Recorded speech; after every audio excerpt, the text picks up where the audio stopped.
القرآن المجيد والصابرين في البأساء والضراء وحين البأس صدق الله العظيم. Dear brothers and sisters, Assalamu alaikum wa rahmatullahi wa barakatuh. Welcome to today's Jum'ah. Today I will be talking about a great characteristic that differentiates us in our lives and in our identity as Muslims, and this is the characteristic of patience. And I will be talking about the Quranic concept of patience, how Allah communicates this beautiful virtue that we should all have to be successful in this life and in the hereafter. And I will also be describing how this one characteristic enriches our lives and is one of the secrets to life and living a successful life. Firstly, if we look at the Quran, we see so many personalities in the form of prophets. We see these prophets who are Allah tells us how they lived a life where they lived a life of patience. In fact, their life was a life where they're showing the art of mastering patience. And Allah does this deliberately so that we can take from this and also try to develop our patience, if not perfect and master patience, but at least have some aspect of patience in our lives. For example, if you look at Nuh alayhi salam, he wasn't just a prophet who gave the message of Allah and left his dunya, but he was a prophet who lived and he was mocked and ridiculed for 950 years. And he showed patience for so many hundreds of years. He had a son who he saw drown with his own eyes, and he had to show patience in the face of a loss of life. We have Ibrahim alayhi salam, who was mocked and ridiculed by his people. He was thrown into the fire. He was commanded to sacrifice his own son. And as we know, he showed patience and passed the test of patience.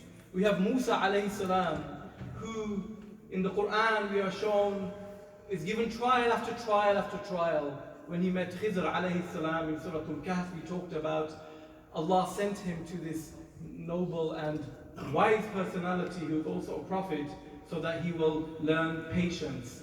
And after each trial that he experienced with Khidr alayhi salam would say to him, قَالَ أَلَمْ أَقُلْ إِنَّكَ لَن تَسْتَطِيعَ مَعِيَ صَبْرًا. Did I not tell you that you will not be able to be patient with me? And this was a learning process for Musa alayhi salam, a lesson taught to him by Allah subhanahu wa ta'ala through another prophet. We have Ayyub alayhi salam, the prophet Job, his name in English. He was tested, and we hear his du'as in the Quran where he says, Anni massani ad-durr. I have been afflicted with calamity, with trial and tribulation. We know that his family passed away, his children passed away, his wealth was taken from him, his skin was afflicted with leprosy. And this was a patience on a level that we can never ever comprehend or experience. But these were the prophets of Allah. We have Yaqub alayhi salam, who was told that his son had died and been taken away from him in the form of Yusuf alayhi salam. We have Yusuf alayhi salam himself, who was taken away from his father, who was left for dead by his own brothers, who was imprisoned and falsely accused, and who was finally reunited, and then he was tempted by in the form of the wife of the minister of Egypt. We have all these examples, and then we have the example of Rasulullah sallallahu alayhi wa sallam himself. If you look at his seerah, it's full of patience. His life was a life full of torment, of trial, of tribulation. His physical challenges were the loss of his mother, of his father, of his grandfather, of his uncle, of his wife, of his children, and his reputation was soiled. He was called all sorts, my dear brothers and sisters. Sometimes we think about the harm done to ourselves when somebody insults us, calls us a name. These are the prophets of Allah. These are the the greatest of creation Allah sent to this world. He was called a priest, he was called a possessed, he was called a sorcerer, he was called a liar, he was called mad. And these words are deliberately put in the Quran for us to read and to reflect upon ourselves. How patient are we in the trials of our lives? Because we are told, after these examples are given, for example, we are told what it means to be a Muslim, a good person. Allah says regarding this in a comprehensive verse, what is being good? What is being righteous in one's life? Allah says, لَيْسَ الْبِرَّ أَن تُوَلُّوا وُجُوهَكُمْ قِبَلَ الْمَشْرِقِ وَالْمَغْرِبِ. That it's not virtue, it's not just righteousness when you face to the east or you face to the west. In other words, a formal ritual type of worship where you're just praying, you're doing your salah, you're physically carrying out the acts of worship. But worship, virtue, my dear brothers and sisters, is وَالصَّابِرِينَ فِي الْبَأْسَاءِ وَالضَّرَّاءِ وَحِينَ الْبَأْسِ. And it is for those who are patient in the face of poverty. We can all say Alhamdulillah and be grateful and thankful and appreciate life as we should do, living in this country where we have the luxuries of life compared to those who have the have-nots in life. But it's when you're tested with real poverty, you have no shelter over your head. You have no idea where the next meal will come from. When you live in poverty and you have sabr in that situation, this is what bir is, this is what virtue is, this is what it means to be a Muslim. And to have the sabr fil ba'tha, in poverty, wad darra, in calamity. Calamity could take any shape, way or form. We have in the Quran a very deep verse where Allah says, وَلَنَبْلُوَنَّكُمْ بِشَيْءٍ مِّنَ الْخَوْفِ وَالْجُوعِ وَنَقْصٍ مِّنَ الْأَمْوَالِ وَالْأَنفُسِ وَالثَّمَرَاتِ. That we will indeed test you. We've read about how the prophets were tested. Allah tells us, me and you, He will indeed test us, all of us. Min al-ju, in the form of hunger and famine and poverty, a lack of food, deprivation of the materials of this life. Wal khawf, and all sorts of fear. Wa naqsim min al-amwal, and the deprivation of wealth. One day you will have money and the next day it will be taken away from you. Min al-amwali wal anfus, and the loss of life. People experience a loss of a relative, a loss of a close one, a loss of a friend, a loss of a brother, a loss of a sibling. This is all part of the plan of Allah subhanahu wa ta'ala. This is the design of Allah subhanahu wa ta'ala. You will be tested.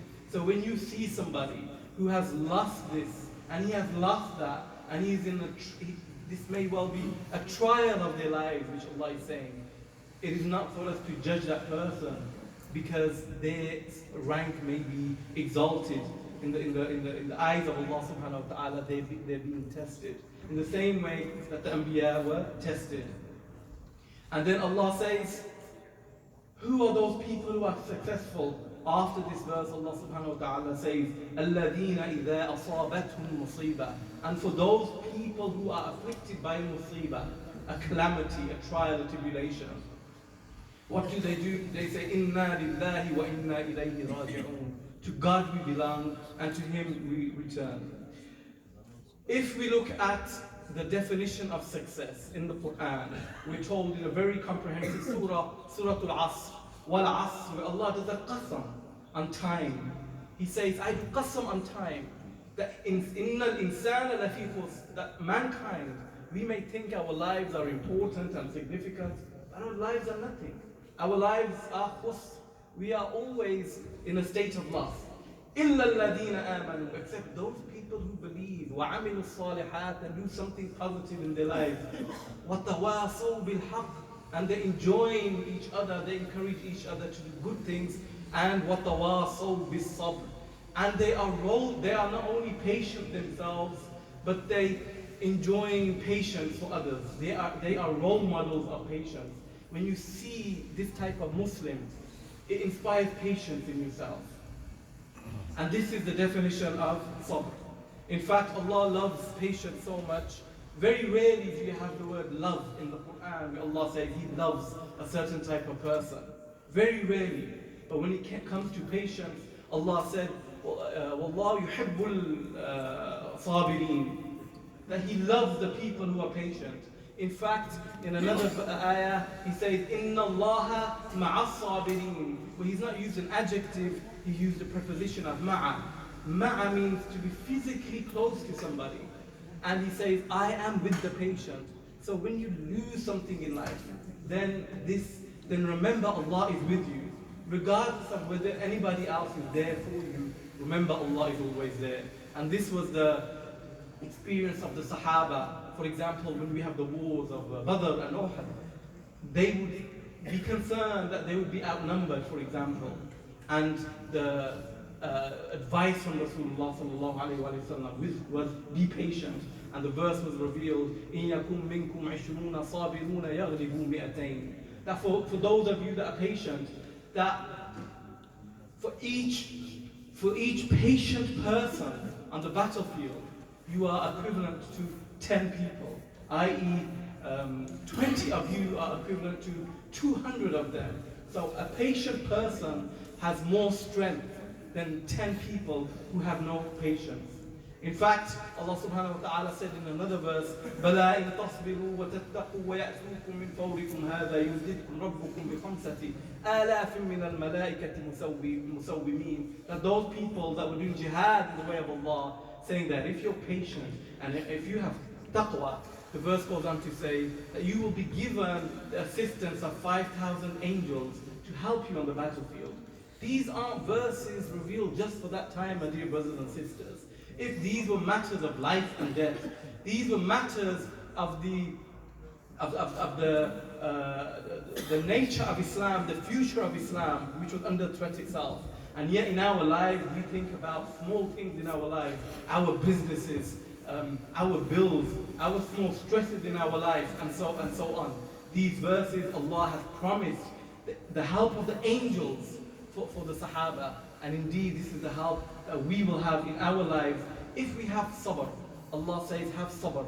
And sabr is one of those characteristics. If you have, Allah will not only reward you once, twice, triple, quadruple, but Allah says, بِغَيْرِ حِسَابٍ, unlimited. إِنَّمَا يُوَفَّى الصَّابِرُونَ أَجْرَهُمْ بِغَيْرِ حِسَابٍ. That Allah rewards those people who have sabr بِغَيْرِ حِسَابٍ, unlimited. And finally, I just want to explain to you the 3 types of patience that the scholars say according to the Quran. The first patience, my dear brothers, is that patience when a calamity befalls you, you have no option but to accept that calamity, the death of a person in your life, for example. You have no option. That's the first level of patience. Be patient. The second type of patience is when you stay away from sins, from temptations, from alcohol, from unlawful relationships, for gambling, from addictions, from lewd acts, and so on. All things that make shaitan, make this world attractive for us. That's the second level of patience. And you'd be surprised to know that the highest form of patience, my dear brothers, is the use of your time. That use your time wisely. Walk away from trivial chatter and idleness. And Allah says, if you do this, and He commands, وَأْمُرْ أَهْلَكَ وَاصْطَبِرْ عَلَيْهَا, that command your family, وَاصْطَبِرْ أَهْلَكَ بِالصَّلَاةِ, towards the salah, وَاصْطَبِرْ عَلَيْهَا, and be patient on this track of salah and being patient. And in fact, Allah says, فَاصْبِرْ صَبْرًا جَمِيلًا, that the best type of patience is the most beautiful patience. And the scholars say that this verse, فَاصْبِرْ صَبْرًا جَمِيلًا, that have the most beautiful patience, means that no matter what's going on in your lives, have a smile on your face. People may see you and think you're happy, but inside you're sad. You have this sadness because of what you've experienced. But you do tawakkul and reliance on Allah subhanahu wa ta'ala. From outside you're sad, happy, but inside you're sad. And this is sabran jamila. And this is why, if you read the very early verses of the Quran, Ya ayyuhal muddathir, one of the first surahs revealed, Allah said through Rasulullah, and this is the shaping, the forming of the personality of Rasul. Allah said, go out and preach the word of Allah subhanahu wa ta'ala. And Allah said, وَلِرَبِّكَ فَاصْبِرْ, and seek to attain the sabr from your Lord, Allah subhanahu wa ta'ala. And to conclude, Rasulullah sallallahu alayhi wa sallam said that the test of patience is when that calamity of life hits you, you have a great loss in your life, and it's the very first reaction towards that calamity that counts. Rasulullah sallallahu alayhi wa sallam said, إِنَّمَا الصَّبْرُ عِنْدَ الصَّدْمَةِ الْأُولَى, that the patience is when the calamity first hits you. Afterwards, you're going to have to accept that calamity, but it's when you say Alhamdulillah and you accept everything is part of the design and the decision of Allah subhanahu wa ta'ala. And this is the real success in our character and the success in this life and in the hereafter. وَمَا عَلَيْنَا إِلَّا الْبَلَاغُ الْمُبِينُ.